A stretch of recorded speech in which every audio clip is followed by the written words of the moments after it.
Բարև ձեզ, մենք Շիրակի պետական համալսարանի հիմնական դպրոցի 8-րդ դասարանի աշակերտներն ենք, ովքեր մեծ ոգևորությամբ ընդունեցին աշխարհացույց հարթակի սմարթ էկրաններ աշխարհացույցի դպրոցներին ծրագիրը։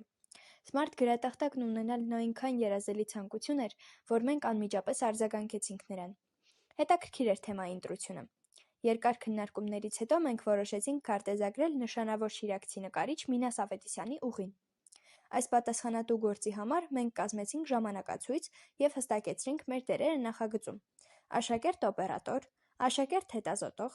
աշակերտ հարցաստեղծ, աշակերտ սցենարիստ և այլն։ Բարև ձեզ, ես Գառնիկն եմ և հիմա կներկայացնեմ մեր նախագծի նպատակները։ Մեր նախագծի նպատակն էր ծանոթանալ և ուսումնասիրել Մինաս Ավետիսյանի կյանքը և գործունեությունը,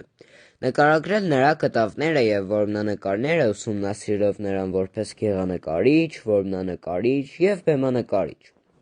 վերլուծել նրա գեղանկարչության առանձնահատկությունները, համադրելով դրանք ժամանակի քաղաքական իրողությունների հետ,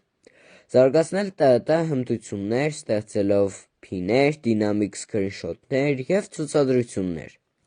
գնահատել գեղանկարչի դերը հայ նորագույն արվեստի զարգացման գործում։ Ես կփորձեմ ներկայացնել մեր նախագծի ընթացքը։ Առաջինը մեր այցն էր Գյումրու մարզային գրադարան, որտեղից մենք շատ արժեքավոր գրքեր ձեռք բերեցինք, որոնք մեզ օգնեցին ողջ նախագծի ընթացքում։ Հաջորդը մեր ուղևորությունն էր Ջաջուր, որտեղ մենք հանգամանալի ծանոթացանք նկարիչի թանգարանային ֆոնդի հետ։ Այստեղ մեզ տեղեկացրին, որ ֆոնդից օգտվելու և տեսաձայնագրություններ կատարելու համար մեզ պետք էր ազգային պատկերասրահի թույլտվությունը։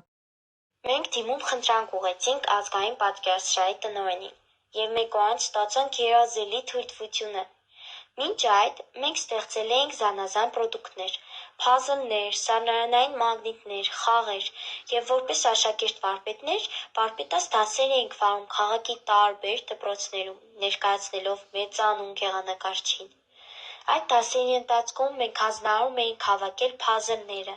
լսել մեզ, իսկ որպես ելքի քարտեր առաջարկում էինք խաղալ մեր պատրաստած խաղերը։ Վերջապես մենք երկրորդ անգամ այցելեցինք Ջաջուր, արդեն նկարահանման թույլտվությամբ, որտեղ նկարչի որդու թույլտվությամբ մասնակից եղանք Մինասի որմնանկարի վերականգնման աշխատանքներին։ Մենք այցելել ենք նաև Գյումրու քաղաքապետարան դրամատիկական թատրոն, որտեղ տեղադրված են որմնանկարները, համագործակցել ենք համայնքապետարանի հետ, այցելել ենք Գյումրու Մինաս Ավետիսյան անունը կրող փողոցը, անցկացրել ենք սոցհարցումներ։ Տեսաձայնագրությունները, այցերը, փիներ ստեղծելը, քննարկումները և շտկումները դարձան մեր առօրյայի անբաժան մասը։ Մենք հասել ենք մեր վերջնարդյունքներին, նկարահանել ենք գեղեցիկ ֆիլմ «Մեկ օր Ջաջուրում» վերնագրով և հաղորդաշար «Մինասի առասպելը մեր աչքերով», որոնք կտեսնեք մեր ցուցադրություններում։ Ստեղծել ենք հետաքրքիր պրոդուկտներ, փազլներ, սառնարանային մագնիսներ, թերթ։ Նրա անունը կրող փողոցում կազմակերպել ենք ֆլեշմոբ։